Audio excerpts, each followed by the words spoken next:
Apakah hukum penguat kuasa ikut arahan orang atasan sampai sanggup menzalimi rakyat? Ni Rezek kot ni. Dia begini, Allah kata ati'ullah wa ati'ur rasul wa ulil amri minkum. Wajib mutaat pada Allah, wajib mutaat pada Rasul, dan wajib mutaat pada kerajaan. Tapi kerajaan itu bertapi. Nampak? Bersyarat, ya? Syaratnya tidak menindas. Kalau menzalimi tak boleh, haram. Maknanya bukan semua benda yang orang atas suruh kita boleh buat. Jangan pakai alasan saya terpaksa orang atas suruh. Tak boleh. Kamu akan disoal di alam barzah dan di akhirat. Kalau orang atas suruh benda yang harus pada syarak je, maka boleh tunai. Boleh tunai. Okey. Tapi kalau arahan tu suruh buat benda yang haram, suruh buat benda maksiat, suruh buat benda yang zalim, tak boleh ikut. Wajib kita kena sanggah, kena menyalahi. Walaupun sampai dibuang kerja, wajib kena terima. Kerana rezeki Allah luas. Jangan tolong sekali-kali arahan untuk berlaku zalim, tak boleh. Lalu nak tolong, ta'awanu 'alal birri wat taqwa. Tolong benda yang baik. Wala ta'awanu 'alal ismi wal 'udwan. Perkara dosa, perkara musuh, jangan tolong.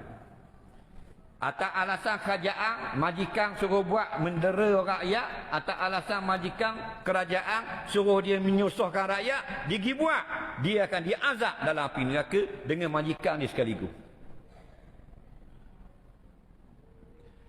Nah, ingat orang yang tolong orang yang zalim, orang yang tolong kerajaan yang zalim.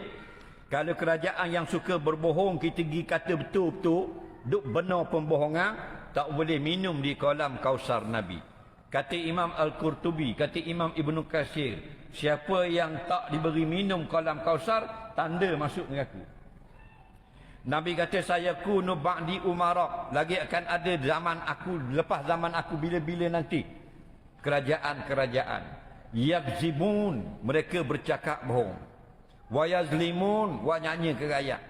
Faman daqala alaihim, siapa yang pergi kepada kerajaan seperti itu, fasaddaqa bikadzibihim, membenarkan pembohongan mereka, wa aana ala zulmihim, tolong perbuatan zalim mereka itu, lastu minni wa lastu minhu, dia bukan umat aku bukan nabi dia. Walam yarid alal haudi yaumal qiyamah, tak akan datang minum di kolam Kausarku pada hari kiamat.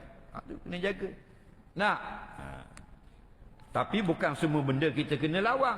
Ada benda yang memang boleh. Maknanya penguat kuasa memberi alasan, disuruh oleh pemerintah, boleh. Syarat benda itu bukan zalim, syarat benda itu bukan menganiaya orang.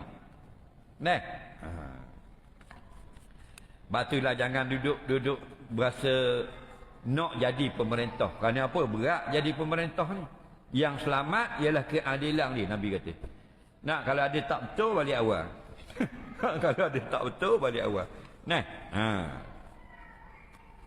Allahu Rabbi. Kita berebut nak jadi menteri. Takut-takut saat ni lah.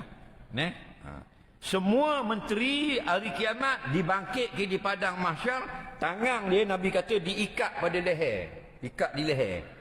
Yang melepaskan rantai ikatan itu ialah keadilan dia semasa menjadi kerajaan. Takut tak?